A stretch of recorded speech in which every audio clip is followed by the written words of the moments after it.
So last week, we talked about how the Corinthians were eating meat sacrificed to idols and how that played in our world, and that we actually do still have idols, maybe not the engraven images from of old, but we do have things that we give power to that aren't God, that we give glory to that aren't the Lord Almighty, and these things have power in our lives. I used the example last week of football, and how those games can influence our emotions, which can influence our relationships. Also brought up beauty and how it is that we idolize beauty and ascribe value to something that is not valuable. And so I wanted to talk and continue with this supernatural, right? Because I think a lot of times in our world we just dismiss these things. And in our Bible reading, if you were paying attention, Jesus encountered a demon. And I think sometimes when we hear that, we kind of get into our modern heads and we turn that off and we say, well, no, there aren't any demons and I don't know what's going on here, but there are. And when when Jesus encounters demons, we shouldn't just write that off as if there's nothing there. So I wanted to shed a little light on all those hidden demons in our world because they exist. And when I reflect upon the world that we live in, I kind of see three big things. And they're all lies. The demons that exist in our world today, and we can allegorize these or we can call them what they are, which are supernatural beings, or whatever it is you want to do. And I don't know that there is a right or a wrong answer there. We need to understand that there are influences that are negative in our world. I don't think I need to convince you of that. But the thing is, do you pay attention to those? Are you aware that they're there? One of the big ones is the lies that we're told that I hear a lot of people believing is that God promised something that He didn't actually promise. Man, I hear this one all the time. And it usually comes up with, how come so-and-so died? Or how come I'm not filthy rich? Or why do I have to be ill? Or why does somebody I love have to be ill? Or why do I or somebody I love have to go through this suffering? Or aren't I more important? Shouldn't I have these things in my life? Shouldn't these things go my way? And the answer to that is no. No, not at all. Jesus didn't come so that we could all be filthy rich, despite what you may have heard. He didn't come to remove suffering. I think that's a really interesting thing because a lot of people think that Jesus came so that we wouldn't have any suffering. That's not at all the case. In fact, the God that we follow and who says, follow us, was beaten and then put on a cross to die a slow and a torturous death. And He says, follow me. He didn't say, follow me to avoid the cross. He said, follow me to the cross. That's a life of suffering if I've ever heard one. But a lot of times I hear people say, well, my so-and-so died. And if God were real, then He wouldn't have let that happen. Now, that's a lie. That's one of the biggest lies that I hear. And if you think that the demons and the devils of the world don't have something to say, then you're not paying attention. Because if we think that God is to fulfill our life in these particular ways, and then they're not fulfilled, then we say God didn't do His job, and we put God on trial. And what happens is that God was never supposed to do those things, and then the demons win. Demons won, Jesus 0. Christ said to have faith, not so that we could live like kings and queens, but so that we could change the world. And the way that we change the world, the way that we move mountains, Jesus said, if you had faith of a mustard seed, you can move a mountain. That doesn't mean that you can actually physically move a mountain. Now, maybe you want to raise your hand, or maybe you don't, but whenever any of you heard that verse for the first time, that if you have faith of a mustard seed, you could move mountains, anybody try to move anything with their minds? Look, I'll be honest, I did. I clearly remember being in the basement of my house and trying to move a pair of jeans with my brain. And I tried for a really long time, I'm humiliated to say, because I believed it. And of course, later we understand, or you need to understand if you didn't, that moving of the mountain, that doesn't happen because you will it. It's not as if you have faith and God makes you a superhero to just move stuff willy-nilly with your mind. All of a sudden you have telekinesis or something. The move mountains is that the things that you push, the things that you do are in line with God's will, with His kingdom. And when you find yourself in line with God's kingdom, mountains will move. But not because you move them, but because God's going to move them for you and does. Second lie that I hear all the time is that science and God are at odds. This one's big. If you haven't heard this one, I don't know where you've been. You must have been under a rock somewhere. This one happens and comes up all the time. That somehow having science and having God are incompatible, which is absolutely ridiculous and hokum. First of all, if you really did believe that, I defy you, don't eat any antibiotics. I defy you to never use electricity. If you think science and God have nothing to do together, sell your car. The internal combustion engine is a wonderful device brought to us through science. And there's lots of things in that car that have lots of benefits to the world.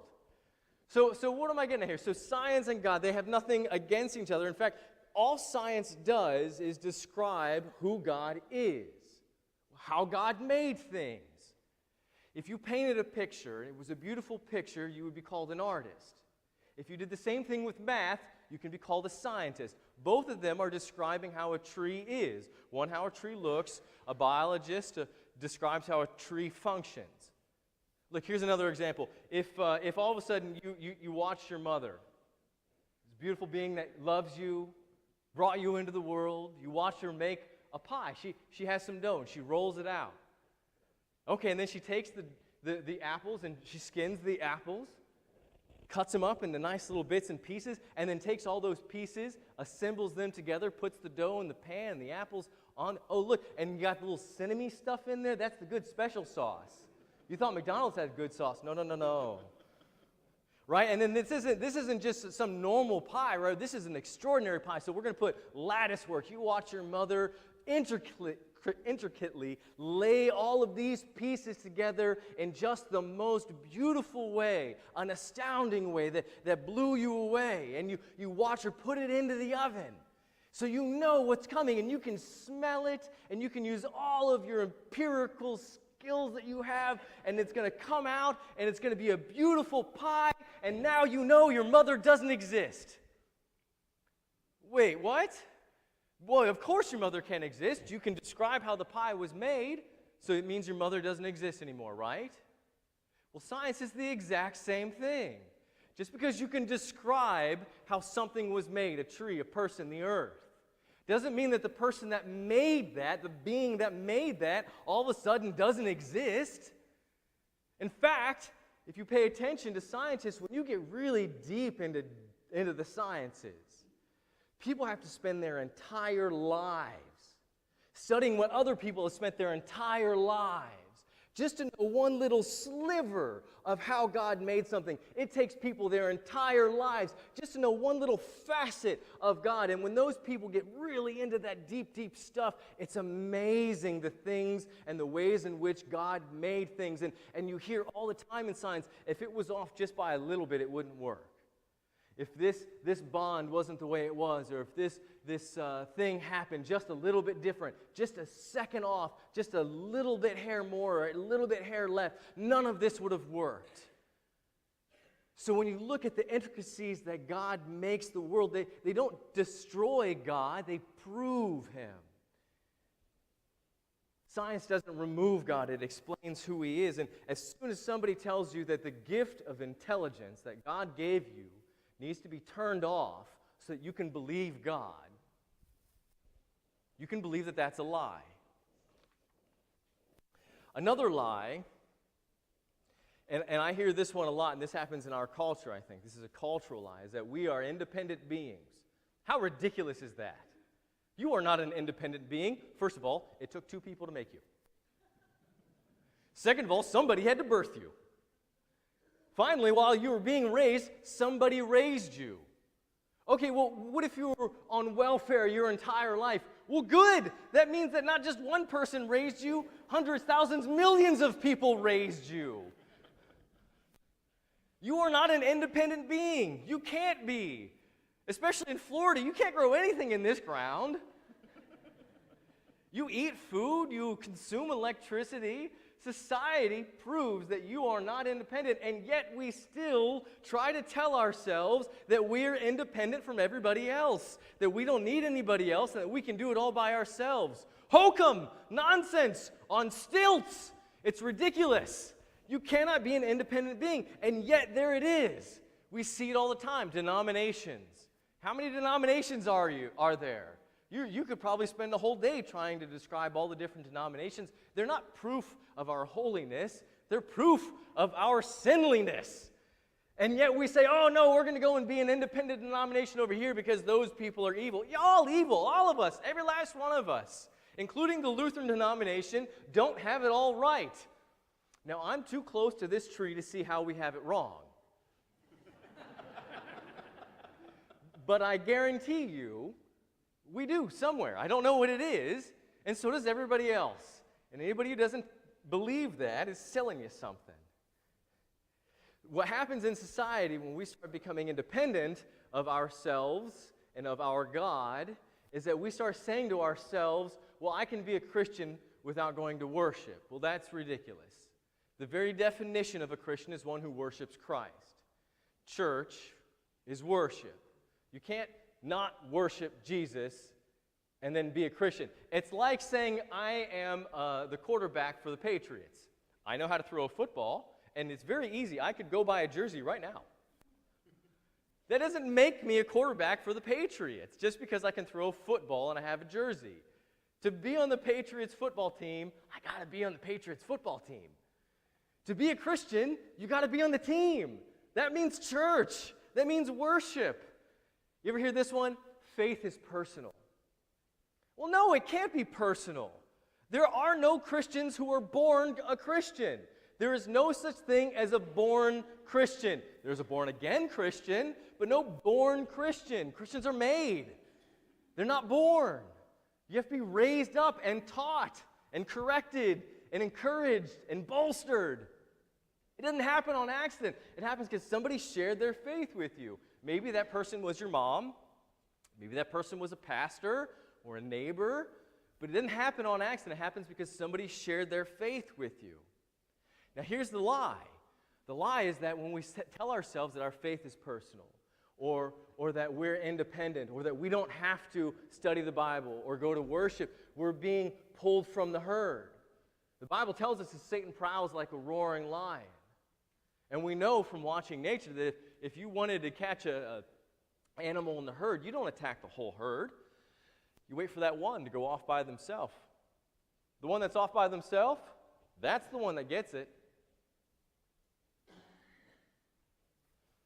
Someone's drowning, and you're watching them drown, and it's a hot day in Florida, and you're sweating buckets because you got this life jacket on. And you take this life jacket on, and you're watching this person drown, and you're thinking, they must be cool. I wish I could get in that water. No, you're thinking, hey, maybe I should save this person with this life jacket I have. You don't think, hey, wait, maybe I should respect their personal decisions and ask them if they want a life jacket. You don't do that. You throw the life jacket at them. And if they don't grab it, you know what you do? You dive in after them, and you use the life jacket to grab them. And you know what's going to happen when you grab them? They're going to flail. They're going to spaz out because they're dying. And they might not recognize that you have salvation. But that's what you're called to do, is to jump in that water, to pull them out. And it might be against their will. Now, that doesn't mean that we should go and force people to evangelize. I don't think that we need to get a team together to go to Walmart and start tackling people. Don't go there. That's not at all what I'm saying. But what I am saying is, in order to spread the message, which is what we're called to do, you might find yourself in a situation where somebody doesn't want to hear it. It doesn't mean push it on them. It just means that's where you're going to find yourself, because you're supposed to be there. You're supposed to be spreading that message. You're supposed to be in the water. You're supposed to be the one who throws the life jacket. You're not supposed to be the one on the side wondering if somebody wants a life jacket. And where does that life jacket happen? That life jacket gets made here at church. It happens when we commune with our Lord at the table. It happens when we make Christians in the water. It happens when we serve each other, which is something the world also doesn't like to hear. Submit. No, never. No, absolutely always. To God, to each other. That's what it means to be a servant, is to serve other people, to submit, to where we hear the word and we are informed about how and why we submit. In fact, this is what our Bible reading is. If you remember in our Bible reading, Jesus comes in and Simon's mother-in-law, she's all kinds of sick. And Jesus says, "You're healed, get up." You know what she didn't do? She didn't say, "Well, it took you long enough, Jesus. I've been waiting here all week. I was just about dead." She didn't say that.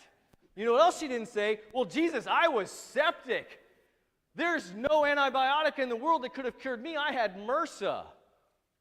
She didn't discount the miracle. You know, she also didn't say, "Finally, I've got this fever's gone. I can rest. I'm going to hang out. I need some me time, Jesus. I'll talk to you later." No, she got up and she served. That's what a servant does. That's what one who follows Jesus does. She got up, she rejoined the community that was around her, and she served. Don't we all want that? I mean, isn't that what we're all looking for, really at the bottom? Is for all those things that afflict us in life to be removed so that we could be healed of whatever it is. I'm not talking about fevers, but whatever it is those things are in our life, so that we could just have that healing.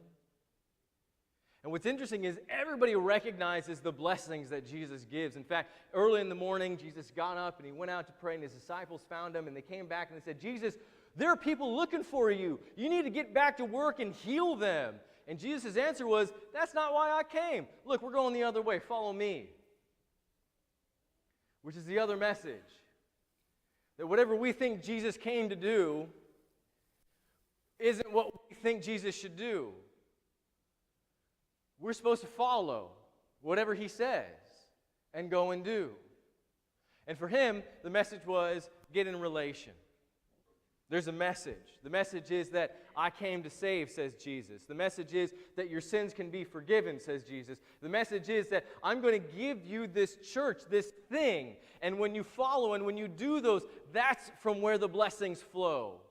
They don't just happen all of a sudden out of the blue. They can, but that's because God chose them, not because we told him to. So I want to leave you with this, these little 3 points here about how it is that we distort and we can corrupt and we can pervert the message of God. God didn't come so that we could tell him what to do. He didn't come so that we could be alone by ourselves. He didn't come so that we could look at the gift of intelligence and disregard it. He came that we could have eternal life. But there are forces in the world that would pull you away from that. So I want to leave you with this.